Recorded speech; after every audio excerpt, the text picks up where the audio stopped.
വചനമൊഴി. നോമ്പുകാലം 3-ാം ഞായർ. വചനഭാഗം നിയമാവർത്തനം 15:7-15, തോബിത്ത് 12:6-15, 2 കോരിന്തോസ് 8:9-15, മത്തായിയുടെ സുവിശേഷം 6:1-8-16-18.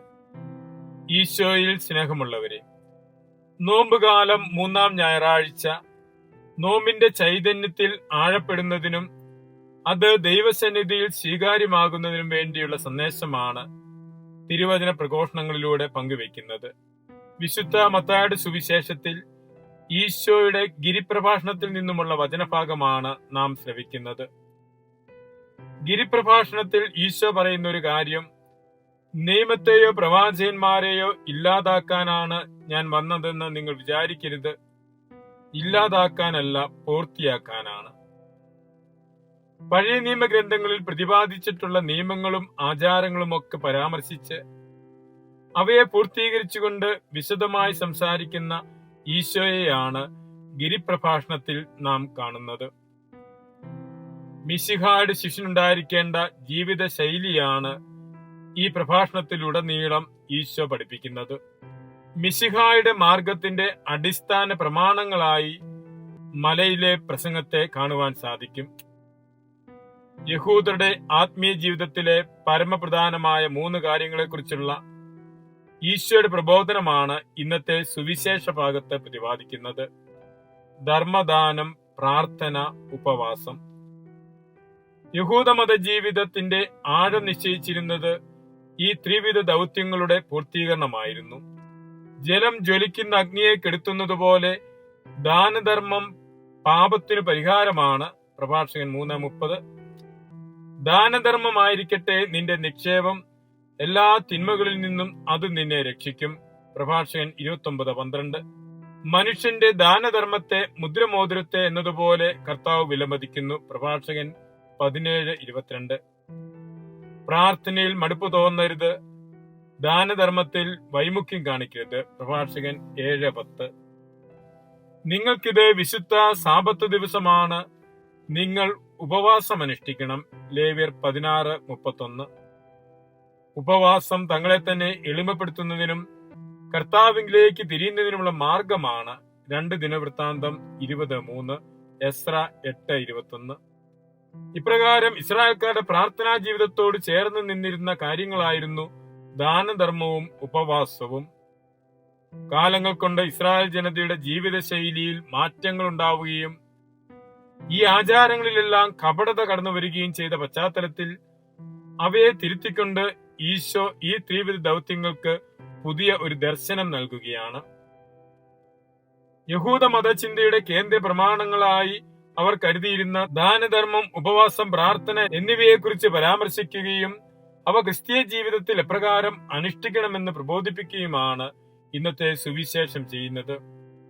ഇവയെല്ലാം എത്ര തന്നെ ജീവിതത്തിൽ പ്രധാനപ്പെട്ടതായാലും അവ കേവലം പ്രകടനങ്ങളായി ചെയ്യുന്നതും കപടനാട്യത്തോടെ ചെയ്യുന്നതും തെറ്റാണ് എന്നും മിശിഹായുടെ അനുയായി അവ അനുകരിക്കരുതെന്നും ഈശോ പഠിപ്പിക്കുന്നു. ഭിക്ഷ കൊടുക്കുന്നതോ പരസ്യമായി പ്രാർത്ഥിക്കുന്നതോ ഉപവാസം അനുഷ്ഠിക്കുന്നതോ അല്ല ഈശോ കുറ്റപ്പെടുത്തുന്നത്. മറിച്ച് മറ്റുള്ളവരുടെ പ്രശംസ നേടിയെടുക്കുവാൻ വേണ്ടി പ്രകടനങ്ങളായി അവ ചെയ്യുന്നതാണ്. അനുഷ്ഠിക്കുന്നവരുടെ മനോഭാവമാണ് അവിടുന്ന് നോക്കുന്നത്. കർത്താവിന്റെ പക്കലേക്ക് തിരിയേണ്ടതിനാണ് ഈ സൽകൃത്യങ്ങൾ. അതിനു പകരം തന്നിലേക്ക് ശ്രദ്ധ ലഭിക്കുന്നതിന് അവ അനുഷ്ഠിക്കുന്നതാണ് കർത്താവ് വിമർശിക്കുന്നത്. ദാനധർമ്മം അത്യുന്നതന്റെ സന്നിധിയിൽ വിശിഷ്ടമായ കാഴ്ചയായിരിക്കേണ്ടതാണ്. അതിൽ നിന്നു മാറി കപടതയുടെ മുഖം ധരിച്ച് മനുഷ്യരുടെ പക്കൽ നിന്നുമുള്ള പ്രശംസയ്ക്ക് വേണ്ടി അനുഷ്ഠിക്കുന്നതാണ് ഈശോ ഇവിടെ പരാമർശിക്കുന്നത്. ഓരോ കാര്യം പറയുമ്പോഴും കപടനാട്യത്തെ ഈശോ എതിർക്കുകയാണ്. ദൈവത്തിൽ നിന്നും മനുഷ്യരിൽ നിന്നും ലഭിക്കുന്ന പ്രതിഫലത്തിന്റെ വ്യത്യാസം അവതരിപ്പിക്കുന്നതിന് വ്യത്യസ്തമായ ഗ്രീക്ക് വാക്കുകളാണ് സുവിശേഷൻ ഉപയോഗിച്ചിരിക്കുന്നത്. അപ്പദീദമി, അപ്പേക്കോ എന്നീ 2 വാക്കുകളാണ് പ്രതിഫലം ലഭിക്കുന്നതിനെ സൂചിപ്പിച്ചുകൊണ്ട് സുവിശേഷൻ ഉപയോഗിച്ചിരിക്കുന്നത്. ഒന്നാമത്തേത് ലഭിക്കാനിരിക്കുന്ന പ്രതിഫലത്തെക്കുറിച്ചും രണ്ടാമത്തേത് അപ്പോൾ തന്നെ ലഭിക്കുന്ന പ്രതിഫലത്തെക്കുറിച്ചുമാണ് സൂചിപ്പിക്കുന്നത്. ദാനധർമ്മം തങ്ങളുടെ ആത്മീയ ജീവിതത്തിന്റെ അതിപ്രധാന കർമ്മങ്ങളായിരുന്നെങ്കിലും അവ വാദ്യഘോഷങ്ങളോടെ വളരെ പരസ്യമായി ചെയ്ത് അപ്പോൾ തന്നെ പ്രശംസ നേടാൻ ശ്രമിച്ചിരുന്ന പശ്ചാത്തലത്തിലാണ് രഹസ്യത്തിൽ ചെയ്ത് ദൈവപിതാവിന്റെ പക്കൽ നിന്നും പ്രതിഫലം നേടാൻ കാത്തിരിക്കുന്നതിനെ കുറിച്ച് ഈശോ ഉപദേശിക്കുന്നത്.